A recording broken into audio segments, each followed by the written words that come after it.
on the conversation? It's like they're chatting away because I was wondering, Sutapadas, I was wondering how to survive here in the UK. I am storing pulses and learning to live from natural foods in hedgerows, etc. Hedgerow, I don't know. Hedgerows. And then Tulsida said the UK will be a central place for military abuse and control. Yeah, I would get the heck out of there. If there's any way for you to get out of UK, oh boy. And then Melissa says, I just received word from an inside source in the police department here that they received a lot of gear for riot control. This is alarming because I am aware of the corporate plans. My question is similar to Sutapadas. Am I still at all safe here in Canada? In Canada?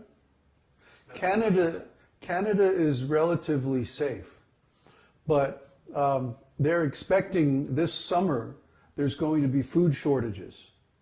The main reason for that is the lack of credit available to farmers,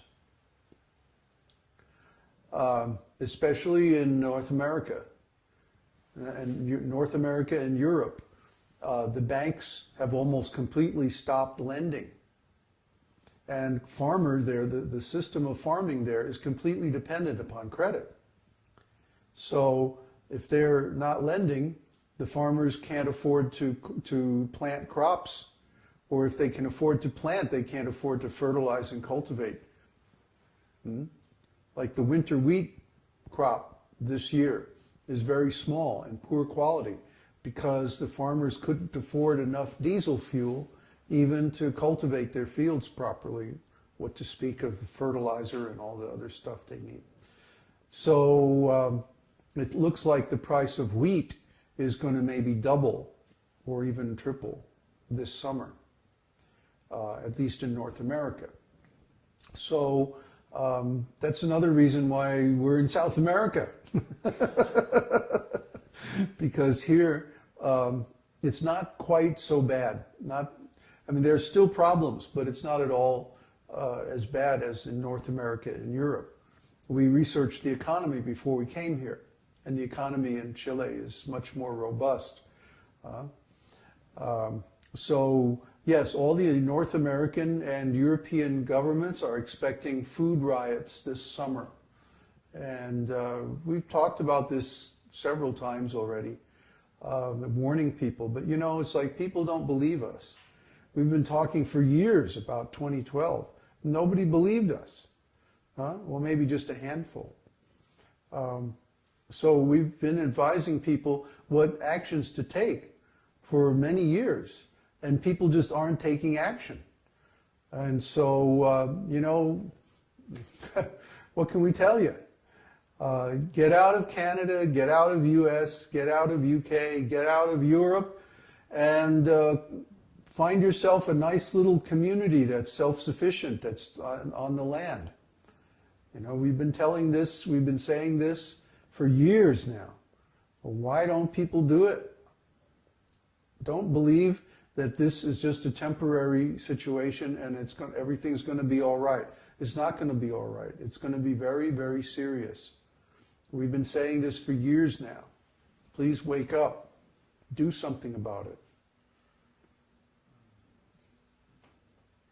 Lisa says, I have already begun storing food and survival gear. I started 6 months ago. I just suddenly have been feeling a push telling me to leave town. Where is she at? In Canada. Where? Oh, exactly. Let's see. And then everybody starts saying, oh, you should leave, get out of the city. Get out of the city, for sure. Wherever you are, get out of the city. The whole Western thing sucks. The winters do frighten me because it's hard to compile enough food for the whole winter. Yeah, winters up in Canada are rough, man. I wish I was with you in South America.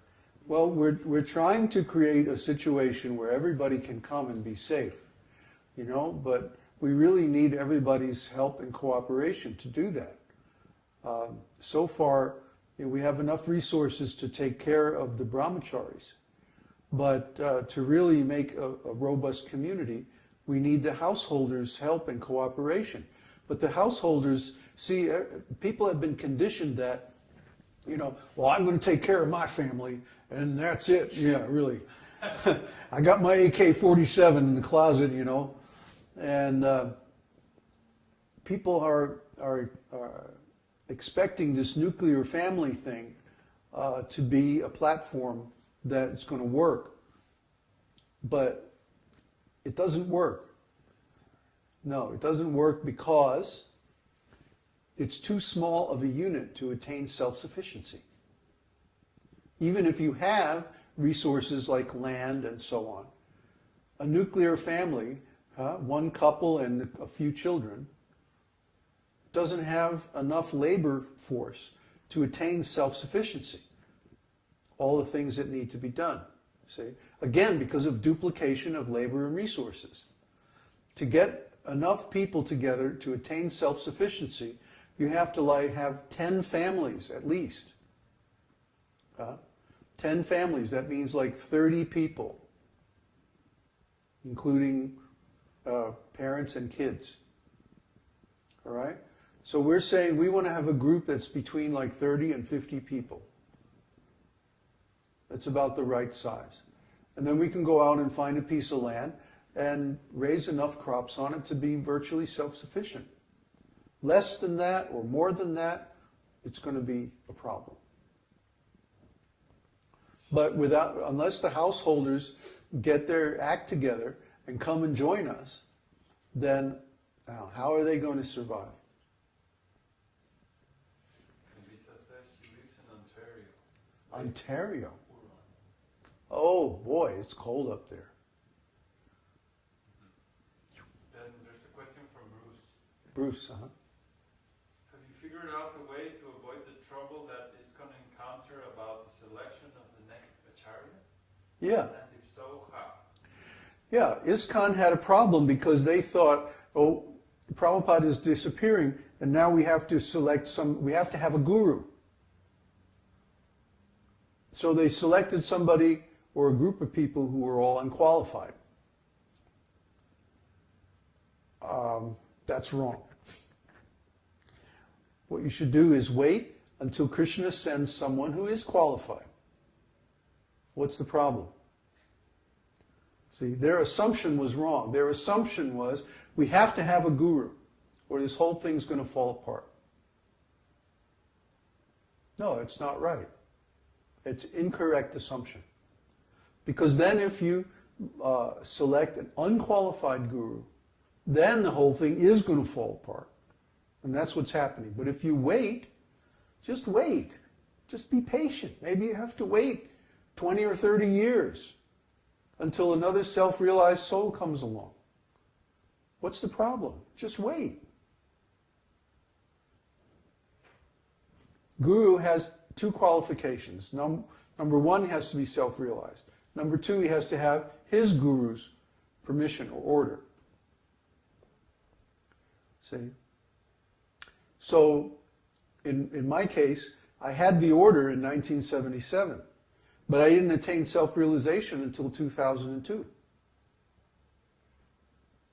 25 years. So, what can I tell you? You have to be patient. It's better to wait than to make the mistake of having unqualified guru.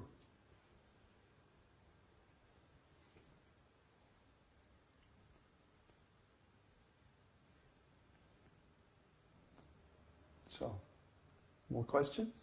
Lisa says, I wish to be part of the community as a householder, but I have to start my degree program first and finish, of course.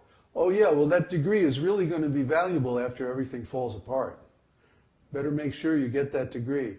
That way you can starve with that nice thing on the wall. Our degree. Oh, our degree. That's better. That's going to give you something useful.